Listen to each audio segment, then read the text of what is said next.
ہم جھگڑا نہیں کریں گے، ہم بلکہ حل بنیں گے۔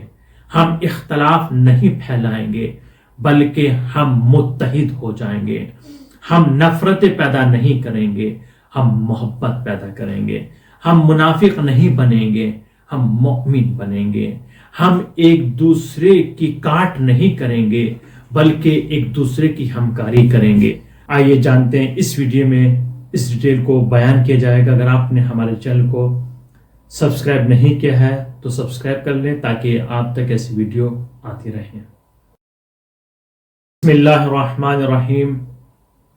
آج اکثر سوال یہی ہوتے ہیں کہ کس طریقے سے قوم کے اختلافات کو، فتنہ فساد کو دور کیا جائے۔ قرآن کہتا ہے، سورہ تحریم 66واں سورہ ہے قرآن کریم کا، آیت نمبر 6، بسم اللہ الرحمن الرحیم، یا ایہا الذین آمنو، اے ایمان لانے والے لوگوں۔ قرآن میں جہاں بھی خطاب ہو رہا ہے ایمان والوں سے ہو رہا ہے، اور ایمان والوں کو ہی دعوت دی جا رہی ہے۔ کس چیز کی؟ راہ راست کی، سیدھے راستے کی، اچھے کردار کی، اچھی گفتار کی، اچھی رفتار کی۔ کسی دوسروں کو دعوت نہیں دی جا رہی، چونکہ آپ صاحب ایمان ہو، آپ سمجھدار ہو، آپ سمجھ سکتے ہو تو آپ کو ہی دعوت دی جا رہی۔ یا ایھا الذین آمنو، اے ایمان لانے والے لوگوں، کیا کرنا ہے؟ قوا انفسکم واہلیکم نارا، تم اپنے آپ کو بچاؤ، اپنے نفس کو بچاؤ، اپنے خاندان والوں کو بچاؤ، اپنے اہل خانہ کو بچاؤ۔ کس چیز سے بچاؤ؟ نارا، آگ سے۔ کون سی آگ سے؟ دوزخ کی آگ سے۔ کیسی آگ ہوگی؟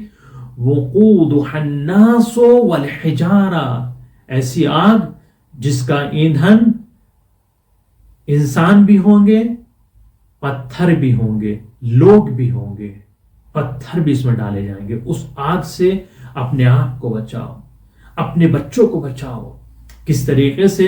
بچوں کو سیدھے راستے کی طرف دعوت دو، بچوں کو سکھاؤ، ایک دوسرے کے بارے میں غلط فہمیاں نہ رکھو، ایک دوسرے سوء ظن نہ رکھو۔ اپنے بچوں کو سکھاؤ، سب سے پہلی چیز ایک دوسرے کے بارے میں برے خیال نہیں رکھنا، یعنی برا گمان نہیں رکھنا۔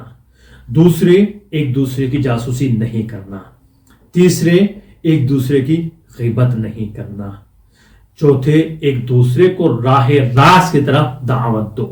ایمان والو، اپنے نفس اور اپنے اہل کو آگ سے بچاؤ جس کا ایندھن انسان اور پتھر ہوں گے۔ اے ایمان والو، اپنے آپ کو اور اپنے اہل خانہ کو آگ سے بچاؤ۔ یعنی تربیت سے ذمہ داری نہیں بلکہ عبادت ہے۔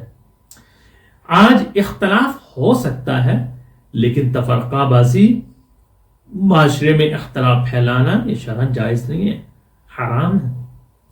اور غلط فیصلے اصل خرابی ہیں۔ ہم اکثر فیصلے غصے میں کرتے ہیں، جذبات میں آ کر کرتے ہیں، آدھی بات سن کر فیصلہ کرتے ہیں اور پھر اسی فیصلے کو اپنی ضد بنا لیتے ہیں، انا بنا لیتے ہیں، جس کی وجہ سے اور معاشرے میں برائیاں پھیلتی چلی جاتی ہیں اور اختلاف بڑھتا جاتا ہے۔ یہی وجہ ہے۔ لیکن اب اس کا حل کیا ہے؟ آپ کہیں گے ان چیزوں کو جو آپ بیان کر رہے ہیں اس کا حل کس طریقے سے تلاش کریں، کس طرح ان تمام چیزوں کو ہم حل کریں گے؟ آئیے بتاتے ہیں اس کا حل کیا ہے۔ میرے دوستو، میرے عزیزو، میرے بزرگوں، اگر ہم نے آج اصلاح نہ کی تو کل یہی اختلاف قوم کی بربادی بن جائے گا۔ اگر ہم چاہتے ہیں گھر میں سکون ہو، معاشرہ محفوظ ہو، قوم مضبوط ہو، تو ہمیں اختلاف برداشت کرنا ہوگا، فیصلے حکمت سے کرنے ہوں گے، اولاد کو اخلاق سکھانا ہوگا۔ آئیے ہم سب عہد کرتے ہیں، ہم جھگڑا نہیں کریں گے، ہم بلکہ حل بنیں گے۔ ہم اختلاف نہیں پھیلائیں گے بلکہ ہم متحد ہو جائیں گے۔ ہم نفرتیں پیدا نہیں کریں گے، ہم محبت پیدا کریں گے۔ ہم منافق نہیں بنیں گے، ہم مومن بنیں گے۔ ہم ایک دوسرے کی کاٹ نہیں کریں گے بلکہ ایک دوسرے کی ہمکاری کریں گے۔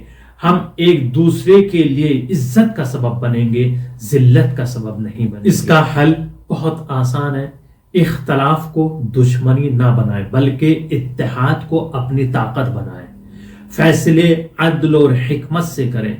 ارشاد خداوندی ہو رہا ہے سورہ نساء جو چوتھا سورہ ہے آیت نمبر 58 میں، وَإِذَا حَكَمْتُمْ بَيْنَ النَّاسِ، لوگوں کے درمیان میں جب فیصلہ کریں حکمت سے فیصلہ کریں، ان تحکموا بالعدل، عدل و انصاف سے فیصلہ کریں۔ جب لوگوں کے درمیان تم کوئی فیصلہ کرو تو انصاف کے ساتھ، اولاد کو اخلاق، صبر اور برداشت کرنے کی طاقت، یہ تمام چیزیں سکھائیں۔ اپنی انا کو نہیں حق کو مقدم رکھیں، اپنی ضد کو نہیں عدل و انصاف کو مقدم رکھنا ہوگا۔ ہم معاشرے میں دیکھتے ہیں جب بھی کبھی فیصلہ ہوتا ہے ایسے لوگوں کو لے کر آتے ہیں جو مؤمن نہیں ہوتے، نماز سے، دین اسلام سے کوئی مطلب واسطہ نہیں ہوتا۔ بعض جگہوں پر تو ایسے بھی ہوتا ہے، ایسے لوگوں کو لے کر آتے ہیں جو مال دولت والے، ثروت والے ہوں اور شرابی ہوں۔ بہت سی جگہ پر ایسے بھی ملتے ہیں، شرابی جواری ہوتے ہیں، لیکن ان کا اثر و رسوخ ہوتا ہے کس بنا پر؟ مال اور دولت کی بنا پر۔ وہ اپنے مال اور دولت کے نشے میں چور چور ہوتے ہیں اور ان کو لا کر قوم کے درمیان بٹھایا جاتا ہے، یہ فیصلہ کرنے والے ہیں۔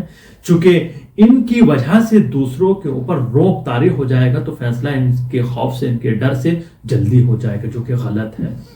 فیصلے کے لیے عادل کو لے کر آئیں، مؤمن کو لے کر آئیں جو عدل و انصاف سے فیصلہ کریں۔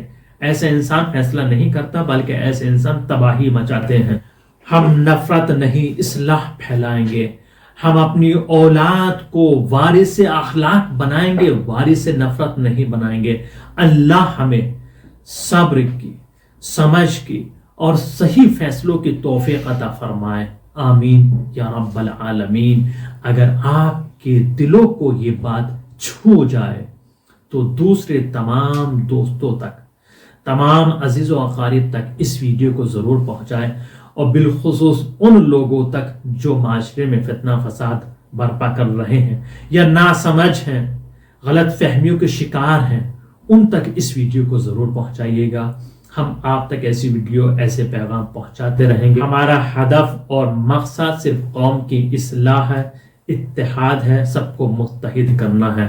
اگر آپ کا کوئی بھی سوال ہو کمنٹ کر سکتے ہیں، اور آن لائن پڑھنا چاہتے ہیں، قرآن ہو، دینیات ہو، اردو ہو، کوئی بھی چیز ہو تو ہم آپ کی خدمت میں حاضر ہیں۔ خمس زکوٰۃ یہاں ایران کے دفاتر میں جمع کرانا چاہتے ہیں، اس کے لیے بھی حاضر ہیں۔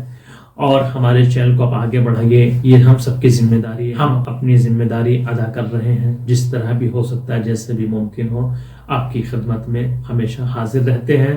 اور دعا کریں ہم صحیح سلامت آپ کی خدمت میں حاضر رہیں اور آپ تک ایسے پیغام پہنچاتے رہیں۔